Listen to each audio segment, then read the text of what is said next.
यहाँहरू सबैलाई हार्दिक नमस्कार। सधैँ चाहिँ आज पनि व्याकरण महाभाष्यमा के छ नामक श्रृङ्खलाको चौथो श्रृङ्खलामा यहाँहरूलाई हार्दिक स्वागत गर्दछु। हिजो हामीले व्याकरण अध्ययनका मुख्य प्रयोजनको चर्चा संक्षिप्त रूपमा चर्चा सुन्यौँ। आज व्याकरण अध्ययनका गौण प्रयोजनहरू के हुन्, सहायक प्रयोजनहरू के हुन्, व्याकरण पढ्नुका सहयोगी कारणहरू चाहिँ के होलान्। हामीले व्याकरण पढ्छौँ, संस्कृत व्याकरण पढ्छौँ वा अन्य व्याकरण पढ्छौँ, अन्य व्याकरणको लागि पनि यसले केही न केही दिशानिर्देश गर्ला यहाँका प्रयोजनहरूले। र यी पढ्ने प्रयोजनहरूमध्येमा 13वटा प्रयोजनहरू यहाँ राखिएको छ। व्याकरण अध्ययनका गौण प्रयोजनहरूमध्येमा इमानी च भूयः शब्दानुशासनस्य प्रयोजनानि, ते असुरा एउटा, दुष्ट शब्द दोस्रो, यददितं तेस्रो, यस्तु प्रयुङ्क्ते चौथो, अविद्वांस पाँचौं, विभक्तिं कुर्वन्ति छैटौं, यो वा इमां सातौं, चत्वारि आठौं, उतत्व नवौं, सप्तमीव दशौं, सारस्वतीम् 11औं, दशम्यां पुत्रस्य 12औं र सुदेवो अशि वरुण इति यो 13औं। यसरी प्रत्येक रूपमा व्याकरण अध्ययनका 13वटा प्रयोजनहरू यहाँ राखिएका छन्। र तीमध्ये तेस्रा हेलय इति कुर्वन्तः पराभवो, तस्मात् ब्राह्मणेन न म्लेच्छित वै न अपभाषित वै म्लेच्छ्यो हवा यस यद अपशब्द म्लेच्छा माभूम इति अध्ययम व्याकरणम्। अर्थात् अपशब्द नबोल्नका लागि व्याकरण पढ्नुपर्छ। पहिलो गौण प्रयोजनभित्र अपशब्द नबोल्नका लागि, अपशब्दबाट बच्नका लागि व्याकरण पढ्नुपर्छ। यज्ञस्थलमा रहेका दैत्यहरूले हे अरय, हे अरय, हे शत्रुहरू भन्नुपर्नेमा हे अलय अपशब्दको उच्चारण गरेका कारण उनीहरू पराजित हुनु पर्यो। अपशब्दहरू बोलेर हामीहरू पनि त्यसरी म्लेच्छ जस्तै पराजित हुन नपरोस् भने शुद्ध शब्दको उच्चारण गर्नका लागि व्याकरणको अध्ययन गर्नुपर्छ। यो व्याकरण अध्ययनको गौण प्रयोजनको पहिलो प्रयोजन हो। दुष्ट शब्दः स्वरतो वर्णतो वा मिथ्या प्रयुक्तो नतमर्थमाह सवाग् वज्रो यजमानं हिनस्ति यथेन्द्र शत्रु स्वरतो परादात् इति। दुष्टान् शब्दान् मा प्रयोक्ष्महि इति अध्ययम व्याकरणम्। दुष्ट भनेको दोषयुक्त शब्दको प्रयोगबाट बच्नका लागि पनि व्याकरण पढ्नुपर्छ। स्वरतः अशुद्धि र वर्णगत अशुद्धि भएका शब्दले जुन अभिष्ट अर्थलाई बताउनु पर्ने हो त्यसलाई नबताएर अर्कै अर्थलाई बताउँछन् भने त्यही अशुद्ध शब्दले वज्र बनेर प्रयोगकर्ताको नै विनाश गर्छ। जसरी स्वरको अशुद्धिका कारण इन्द्र शत्रु शब्दले यजमानको नै विनाश गरिदिएको थियो। इन्द्रको नाश गर्ने व्यक्ति उत्पन्न गर्नका लागि दैत्यद्वारा आयोजना गरिएको यज्ञमा मन्त्र पढ्दा इन्द्र शत्रु शब्दको उच्चारणमा तत्पुरुष समासको स्वर नभई बहुव्री समासको स्वर उच्चारण गरिएकाले यज्ञद्वारा उत्पन्न वृत्रले इन्द्रको नाश नगरिकन इन्द्रद्वारा नै वृत्र मारिएको थियो। त्यसैले उच्चारण र लेखनमा समेत स्वरगत र वर्णगत अशुद्धिहरूको निराकरण गर्न व्याकरणको अध्ययन गर्नु आवश्यक छ। यो दोस्रो प्रयोजन।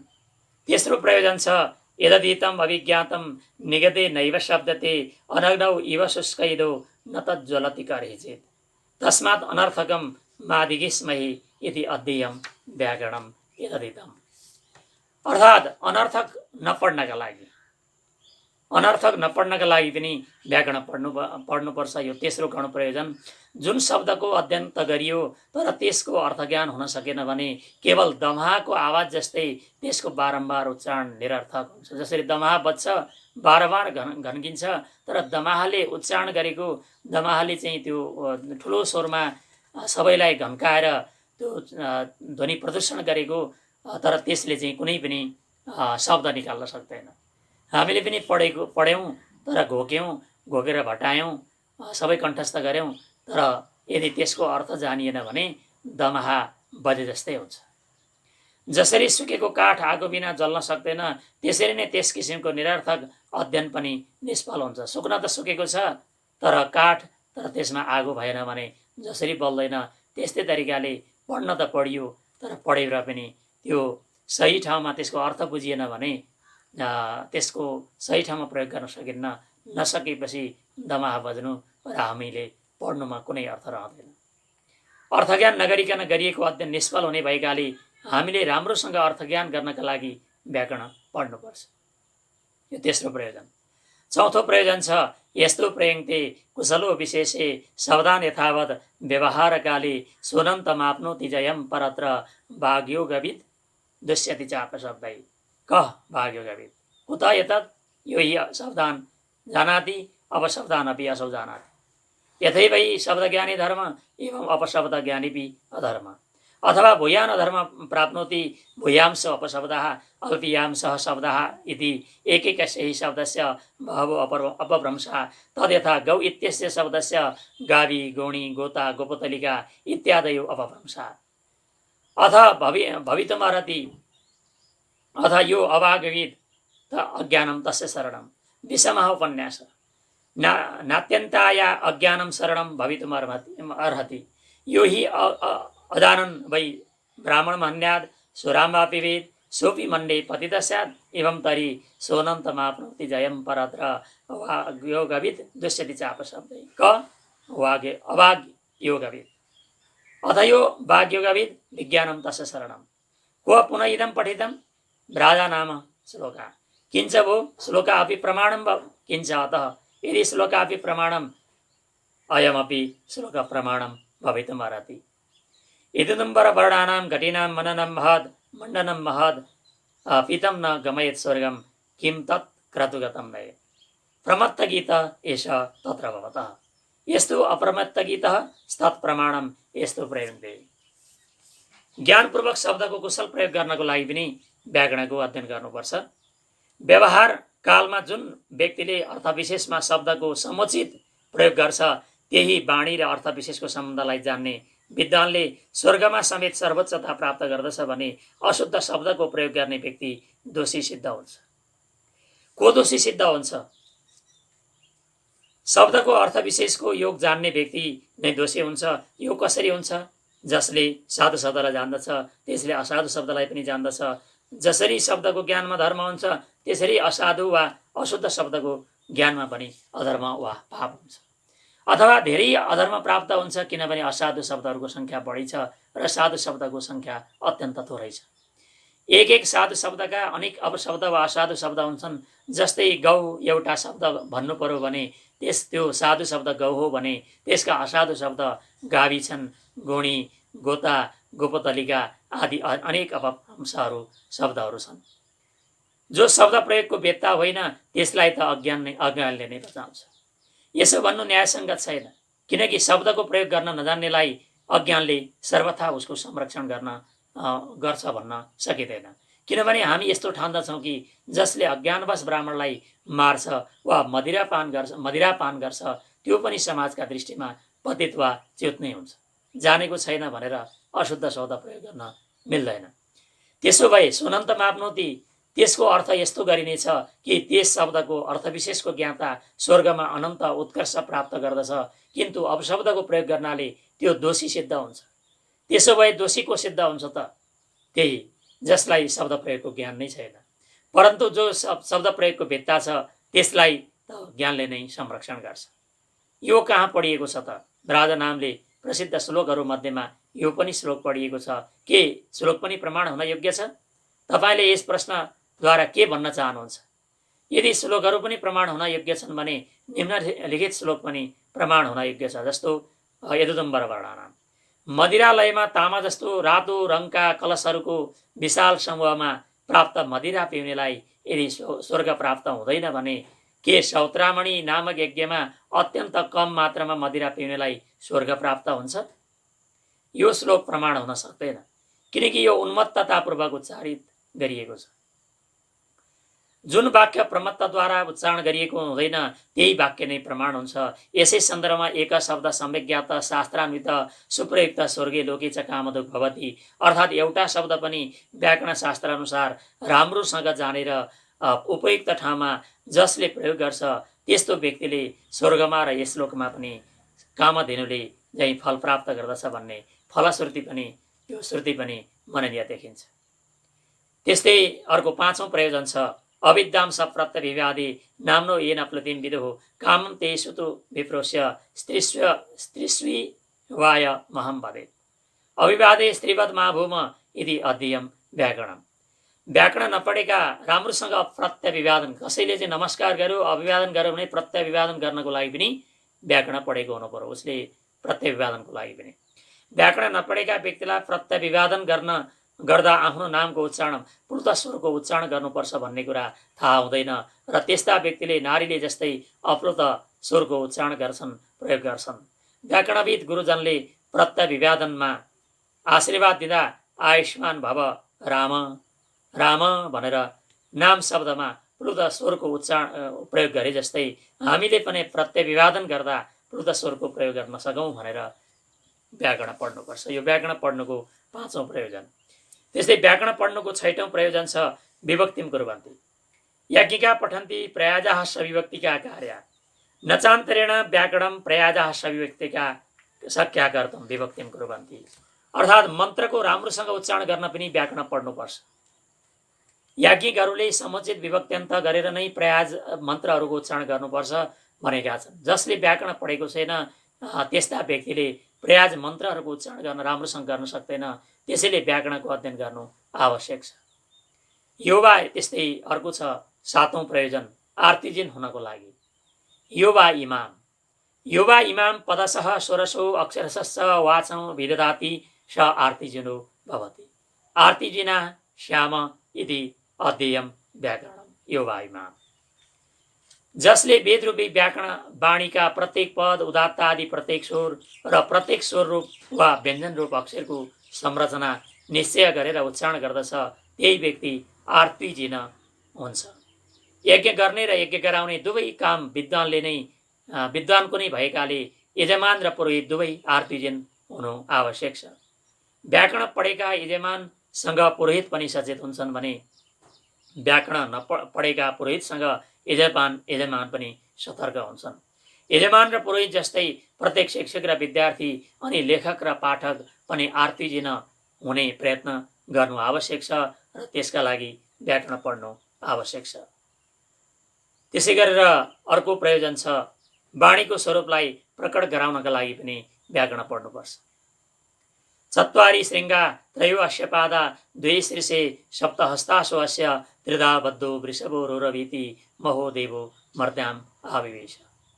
चत्वारि श्रृङ्गाणि चत्वारि पदजातानि नामख्यात उपसर्ग निपाताश्च त्रयो अस्य पादा त्रयकाला भूत भविष्यत् वर्तमाना द्वे शीर्षे दौ शब्दात्मनौ नित्यकार्यश्च सप्तहस्तासु अस्य सप्तविभक्तयः त्रिधा बद्ध त्रिषु स्थानेषु बद्ध उरसि कण्ठे शिरसि वृषभो वर्षणात् रुरवीति शब्दं करोति कुत एतत् रौति शब्दकर्मा महोदेवो मर्त्याम् आविवेश महादेव शब्दः मर्त्यां मरणधर्माणो मनुष्या स्थान आविवेश महता देवेन न साम्यं यथा स्यादिति अध्ययम व्याकरणम्। अपराः चत्वारि वाक् परिमिता पदानि तानि विदुर ब्राह्मणा ये मनीषिणः गुहा त्रीणि नियता निङ्गयन्ति तुरीयं वाचो मनुष्या वदन्ति।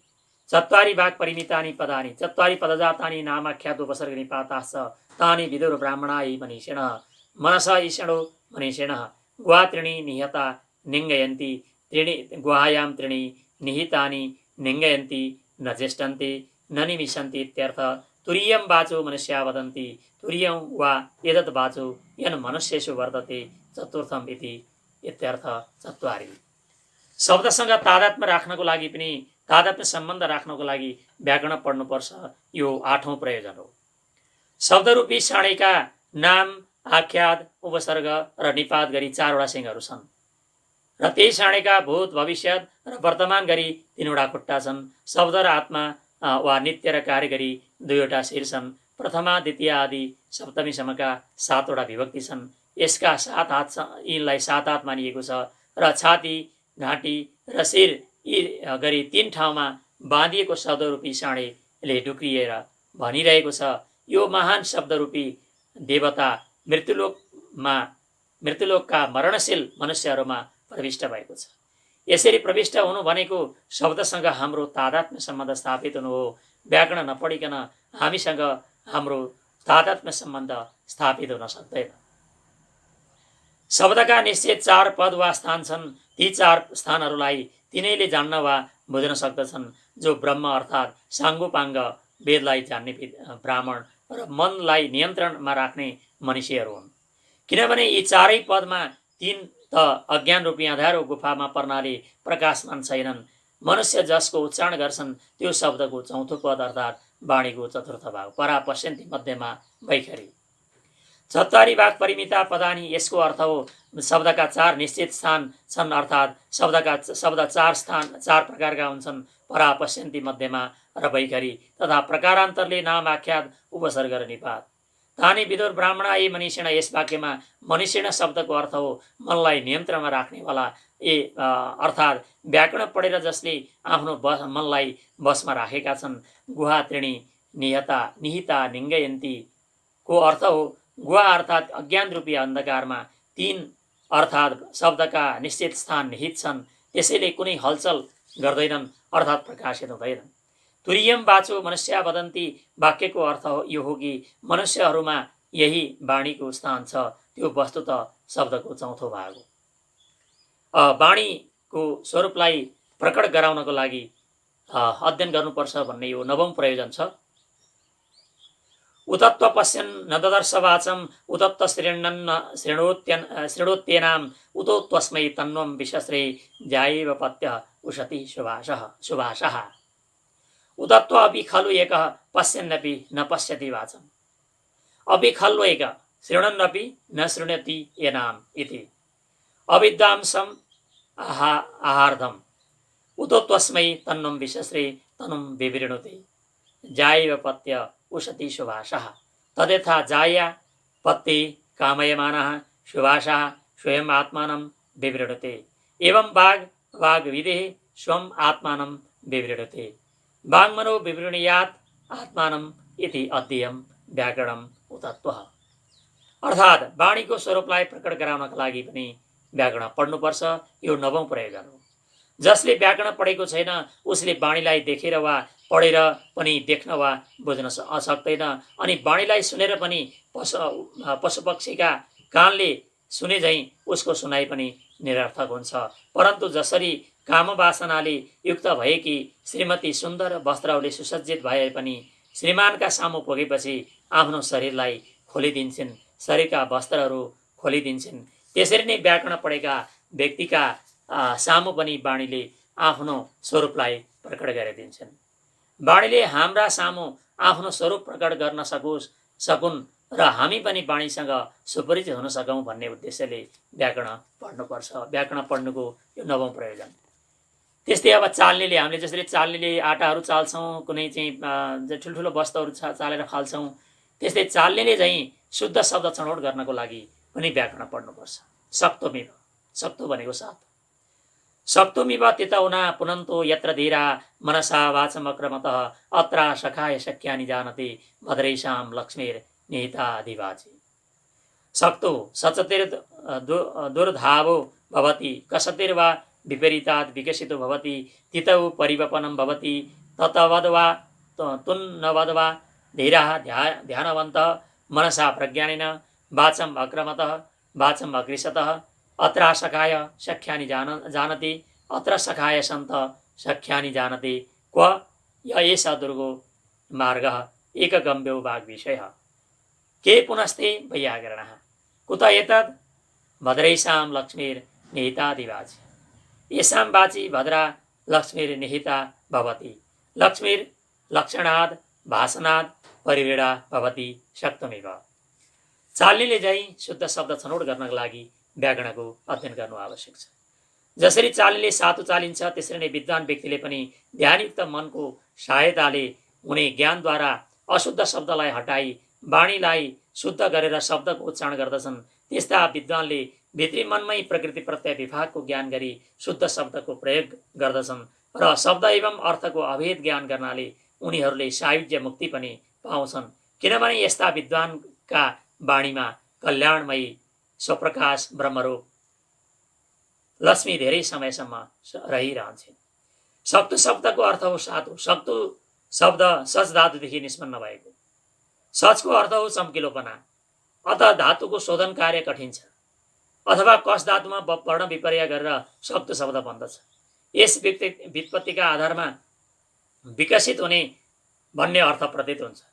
तितौ त्यो वस्तु हो जसद्वारा कुनै पदार्थको प्रशोधन गरिन्छ, फिल्टर गरिन्छ। लोकमा छनौटोलाई तितौ भनिन्छ। विस्तारयुक्त अथवा धेरै पालले युक्त हुने भएकाले त्यसलाई तितौ भनिएको हो। धीरज शब्दको अर्थ व्याकरण विषयक ध्यानवान भन्ने हुन्छ। मनसाको अर्थ हो मानस ज्ञानले। वाचम अक्रमतको अर्थ हो अकृशत अर्थात् अपशब्दहरूद्वारा वाक वा साधु शब्दहरूलाई अलग गर्ने। अत्रा सखाए सख्यानी जानतीको आशय यो हो कि ती वैयाकरण विद्वानहरूलाई यहाँ शब्द र अर्थका बीच एकत्व भएको छ, अर्थात् उनीहरूलाई ब्रह्मज्ञान प्राप्त भएको छ। शब्द र अर्थका बीचमा एकत्व भावना हुन्छ, त्यो कहाँ हुन्छ? यो जो दुर्गम अर्थात् मोक्षको कठोर मार्ग हो, जो एक मात्र ज्ञानद्वारा नै उपलब्ध हुन योग्य तथा वेद रूपी वाणीको विषय हो, त्यहाँ अर्थात् त्यही स्थानमा हुन्छ। ती समान ज्ञानवाला को हुन्? वैयाकरण। तिनले समान ज्ञान कसरी प्राप्त गर्दछन्? भद्रैसाम लक्ष्मी निहितादिवाची, अर्थात् यिनको वाणीमा कल्याणमयी सर्वभाषक ब्रह्मरूप जो लक्ष्मी छन्, ती धेरै समय रहन्छन्। लक्षण भन्नाले भाषण वा प्रकाशित हुने यस गुणका कारण अज्ञानको निवर्तनमा समर्थ हुन्छ। त्यसै लक्ष्मी भनिएको हो। तसर्थ शुद्ध र अशुद्ध शब्दहरूको अनन्त भण्डारबाट चाल्नेले सातु छाने झैँ शुद्ध शब्द छान्नका लागि व्याकरण पढ्नु आवश्यक छ। त्यस्तै 11औं प्रयोजन छ प्रायश्चित्त नगर्नका लागि। सरस्वतीम याज्ञिका पठन्ति आयताग्निम अपशब्दम प्रयुज्य प्रायश्चित्तयाम सरस्वतीम इष्टिम निर्वापेते प्रायश्चित्तयाम आभुम इति अध्ययम व्याकरणम सरस्वतीम। याज्ञिकहरूले अग्निको स्थापना गरेर त्यसको पालना गर्ने व्यक्तिले अशुद्ध शब्दको प्रयोग गरेका खण्डमा प्रायश्चित्त वा पाप शोधनद्वारा अन्तस्करणको शुद्धिका लागि सारस्वती नामक यज्ञ गर्नुपर्छ भनेका छन्। अशुद्ध शब्दको प्रयोग गरेर हामीले प्रायश्चित्त गर्नु नै नपरोस् भन्ने उद्देश्यले हामीले व्याकरण पढ्नुपर्छ। त्यो व्याकरण अध्ययन गर्नुको 11औं प्रयोजन। अब 12औं प्रयोजन छ कृदन्तका आधारमा न्वारण गर्नको लागि। न्वारणमा नाम राखिन्छ, नाम कसरी राख्ने भन्ने कुरा त्यति धेरै पण्डितहरूलाई त्यति ख्याल गर्नुभएको हुँदैन यो व्याकरणको मूल मर्मलाई। दशम्याम पुत्रस्य याज्ञिका पठन्ति दशमी उत्तरकालं पुत्रस्य जातस्य नाम विदद्याद् घोषवद् आद्यन्त अन्तस्थम अवृद्धम त्रिपुरुषानुकम अनरि प्रतिष्ठितम तद्धि प्रतिष्ठिततमं भवति। द्वयक्षरं चतुरक्षरं वा नाम कृतं कुर्यात् न तद्धितम् इति नचान्तरेण व्याकरणं कृतः तदिता वा शक्या विज्ञातुं दशम्यां पुत्रस्य। कृदन्तका आधारमा नामकरण अर्थात् न्वारण गर्नका लागि पनि व्याकरण पढ्नुपर्छ। पुरोहितहरू यज्ञागादि गर्ने पण्डितहरू व्याकरण पढेकै हुनुपर्छ। न्वारण गर्नेहरू पनि जन्मेको 11औं दिनका दिन नवजात पुत्रको नाम पुत्र वा पुत्रीको नामकरण गर्नुपर्छ, न्वारण गर्नुपर्छ। त्यसरी नामकरण गर्दा नामको पहिलो व्यञ्जन वर्ण सगोस अर्थात् ग ज ड द ब घ झ ढ ध भ ङ य ण न म य व र ल यी मध्ये हुनुपर्छ। नामको बीचको व्यञ्जन वर्ण अन्तस्थ अर्थात् य व र ल हुनुपर्छ। नामको प्रारम्भ वृद्धसंज्ञक आ ऐ र औ स्वरबाट हुनु हुँदैन। नामकरण गर्दा बुबा हजुरबुबा र बुढा हजुरबुबा 3 पुस्ताको केही न केही अंश नाममा समावेश भएको हुनुपर्छ। जस्तो चन्द्रमणि, जगतमणि यस्ता खालका। शत्रुहरूमा प्रतिष्ठा प्राप्त गरेको नाम राख्नु हुँदैन। त्यसरी राखिएको नाम नै अत्यन्त प्रतिष्ठित हुन्छ। नाम 2 वा 4 अक्षरको हुनुपर्छ। नाम कृत प्रत्यय लागेको हुनुपर्छ, तर तद्धित प्रत्यय लागेको नाम राख्नु हुँदैन। व्याकरण नपढेका व्यक्तिलाई कृत प्रत्यय र तद्धित प्रत्ययको ज्ञान नै हुँदैन। त्यसैले कृदन्तका आधारमा नाम राख्नका लागि, न्वारण गर्नका लागि पनि व्याकरणको अध्ययन गर्नु आवश्यक छ। अब यो जुन व्याकरण अध्ययनको अन्तिम प्रयोजन हो सुदेववशी। सुदेववशी वरुण यस्यते सप्तसिन्धवः अनुक्षरन्ति काकुदं सूर्यं सुशिरामिव सुदीवसि वरुण सत्यदेवसि यस्यते सप्तसिन्धवः सप्तविभक्तय अनुक्षरन्ति काकुदं काकुदं तालु काकुर्जिह्वा सा अस्मिन् उद्यत इति काकुद्यम् सूर्यं सुशिरामिव तद्यथा स्वभवनाम् उर्मिं सुशिराम् अग्निम् अन्तः प्रविश्य दहति एवं ते सप्तसिन्धवः सप्तविभक्तयः तालु आदि तालु अनुक्षरन्ति तेन असि सत्यदेवः सत्यदेवा श्याम इति अध्ययम व्याकरणम सुदेवो असि यथार्थ रूपमा देवता बन्नका लागि व्याकरणको अध्ययन गर्नुपर्छ। हे वरुण तिमी यथार्थमा देवता हो, किनकि जसरी भित्रैदेखि पोलिएको कुनै सुन्दर फलाम प्रतिमामा प्रवेश गरी त्यसभित्र रहेका खराबीहरूलाई जलाएर आगाले त्यसलाई शुद्ध गर्छ, त्यसरी नै तिमीद्वारा 7 नदी जस्तै 7 विभक्तिहरू तालु प्रदेशमा पुगेर त्यस शब्दलाई प्रकाशित गर्दछन्। त्यसैले हामीहरू यथार्थ रूपमा देवता बन्न सकौँ भन्ने उद्देश्यले व्याकरण पढ्नुपर्छ। यी व्याकरण अध्ययनका मुख्य प्रयोजन पछिका यी 13वटा गौण प्रयोजन हुन्। यी 13वटा गौण प्रयोजन का सन्दर्भमा यो सरसर्ती चर्चा गरिएको हो। यसको गम्भीर अध्ययन गहिरो अध्ययन गर्नको लागि गुरु समक्ष नै अध्ययन गर्नुपर्छ र महाभाष्यका 2टा महत्त्वपूर्ण टीकाहरू छन्, प्रदीप र उद्योत टीकाहरू। ती संस्कृत टीकाहरू गहिरो अध्ययन गर्नुपर्छ, त्यसमा भएका गम्भीर आशयहरू छन्, तिनलाई अध्ययन गर्नु आवश्यक देखिन्छ। यो त केवल यहाँहरूलाई विद्यार्थी भाइ बहिनीहरूलाई जिज्ञासा जगाउनको लागि मात्रै सामान्य चर्चा मात्रै गरिएको हो।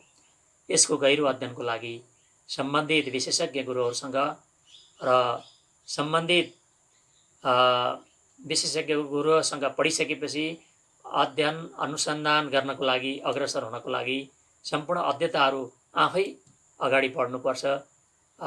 यहाँहरूको मैले समय लिएँ र सुनिदिनु भयो र आफ्नो मनमा जे जस्ता प्रतिक्रियाहरू व्यक्त भए यसलाई युट्युब कमेन्ट बक्समा कमेन्ट गरिदिनु होला। यसलाई सरसर्ती यहाँ प्रस्तुति गर्ने क्रममा हतार गर्ने क्रममा केही त्रुटि पनि यहाँ हुन गएका छन्। त्यसप्रति म क्षमा प्रार्थी रहँदै यहाँहरूको अध्ययन अनुसन्धानको मार्ग प्रशस्त हुँदै जान सकोस् भन्ने शुभकामना दिँदै बिदा चाहन्छु। धन्यवाद।